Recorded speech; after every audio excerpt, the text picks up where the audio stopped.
Basilashvili influence your performance today? I don't know really. I felt all right today, physically. Pulled up pretty well from the match. The day afterwards, and yeah. So from that respect, I was actually quite happy with how I felt considering the situation. Any questions? Stuart? Taro obviously played, very well today. Probably one of his best ever performances. Just how tough did you find it to sort of counter his speed and reactions? Well, I felt like I got myself into good positions on the court. I made way too many errors today, and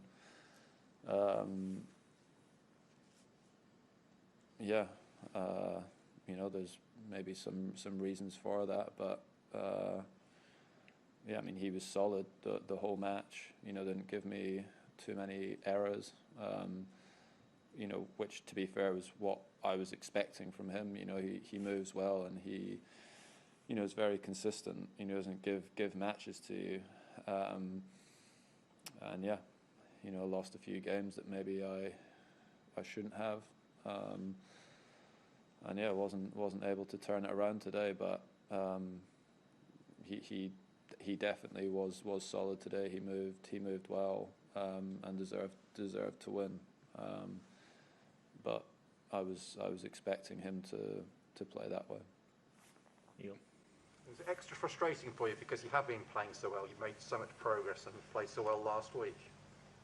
I'm really, really disappointed. Very frustrated. And yeah, tough loss for me. That's for sure. Ellen? Andy, on a different subject, can I just ask you about the COVID testing here? Have you been happy with how much players are being tested? Zverev was saying that he thought there probably is COVID in the locker room because people maybe aren't testing themselves. Well, yeah, ultimately that comes down to responsibility of the players, and I have been testing myself, and I don't know if my coach has recently had COVID. My physio is testing himself every single day on the, I don't know, whatever you call them, rapid flow tests, or so yeah. It's ultimately, I guess, the responsibility is upon the players to be testing themselves. And yeah, some will do that, and some won't, unfortunately. And there's no certainties, but is the plan to definitely come back next year? Yeah, I mean, yeah, but not if I do what I did tonight too often this season. This is a really important year for me for a number of reasons, and I want to perform well in the big events. And for me, tonight is not good enough in that respect. Making second round of slams is not something I find particularly motivating. I want to be doing better than that. So yeah, depends on how I get on this year, results wise, and how I perform in the big events. Andy, after losing to Shapovalov at Wimbledon last year, I believe you said something like, is it worth it? I mean, given the standards that you set for yourself at slams, even now, you're a 5-time finalist here, does it become harder to go again after something like this happening? Well, yeah, like I just said, I mean, my standards are higher than losing in the second round of slams. I want to perform better than that, and I'm putting a lot of effort into it. And yeah, feel like I want to be playing better. I have recently changed rackets, which for me it is not an excuse for losing today, but I have to factor that into maybe my performances for a couple of months. You know, everyone that I've spoken to around, you know, testing and changing rackets, that it does, you know, take a bit of time to gain trust and confidence in it. So I have to, you know, bear that in mind a little bit. However, yeah, like, you know, the reason for changing rackets is improve your performance and to do better, obviously, in the bigger events with time, and that didn't happen this week. So, you know, that's frustrating for me. Last two in the room, Neil and then Ben. Just following up on that, what's the minimum you want to achieve this year to convince you to carry on and come back here next year? Oof. I mean, it depends. Like, obviously, if I lose in the second round of a slam and I lose to Djokovic in 5 sets or something, you know, it's a different situation. Obviously, I'm not, you know, seeded and stuff just now. I'm, you know, far away from that, which makes things difficult. You know, in terms of, you know, like I played Basilashvili a couple of times, and obviously Stefanos at the US Open, and you know that makes things, you know, challenging as well. Like, you know, that's where, like, the rankings is not something that, again, that's not what motivates me, but moving up the rankings and getting seeded in tournaments helps.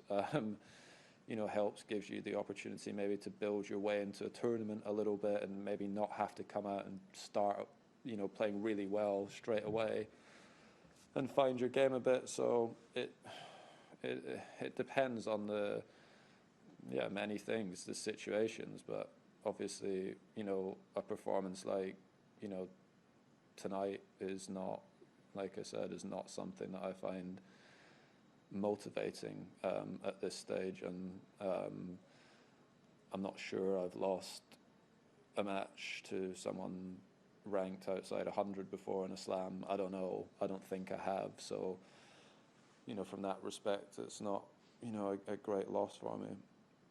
Last one. And I just want to follow up on a tweet you sent last night about Naomi Osaka just being a clean ball striker. What was it that stood out to you watching her that made you want to comment that, or what is it that she does that's so special that you see? I just think that, yeah, when she lines up to hit a ball, she never looks like missing to me. Like, she always looks like she's, you know, in total control of the power that she's got. And yeah, obviously, if she's having to, you know, move loads or whatever, that's different. But when she's sort of in control of points, I don't see many of the women that are able to kind of counter her speed of shot and her ball striking, especially on hard courts. For me, like, when I watch her, yeah, I think she's a great ball striker, and yeah, when she's on, I don't think there's too many of the women that can hang with her game, really. Thank you. We'll go to our 2 online questions. First, James Gray, iNews. Andy, you mentioned on court in Sydney your family, and you were obviously a little bit emotional at that point. And this is the first time you've been to Australia for a couple of years after spending a few years at home, more than you would have done previously. Has it been more difficult or different at all being away this time? It's not. It's not been different to how it has been the last, 18 months, 2 years. You know, I spoke about this the other day. I mean, yeah, I would rather not be away from my family for 5-6 weeks at a time, but, you know, I still also love to, you know, compete and play tennis, and yeah, there's a balance there that you need to have. So, you know, I get to go home now and spend some time with them. My family's been a bit sick the last week, so yeah, like, obviously when that's the case, you want to also be there, like, to help and feel like you're contributing, but no, I don't, like, when I said, you know, the other day, it's harder leaving home when, you know, you've got 4 children and stuff than what it was when I was, you know, in my mid-20s. But yeah, like I still, like when I'm here, I'm able to focus well on the tennis and you know that process. So I don't even know what the beginning of the question was or if I answered it, but yeah, it's tough leaving the family. Final question, Michael Dickens, Daily Mail. It's Dixon, actually, not to worry. Andy, I'm just wondering what your if you know exactly what your schedule is the next couple of months and what you're aiming to do. I'm planning on playing Doha and Dubai next. And yeah, that's what I'm planning on. Obviously, I'll go home now and have a little bit of time off, and then yeah, that's what my next tournaments are scheduled to be. Thank you, everyone. That concludes our press conference with Andy Murray. Thanks.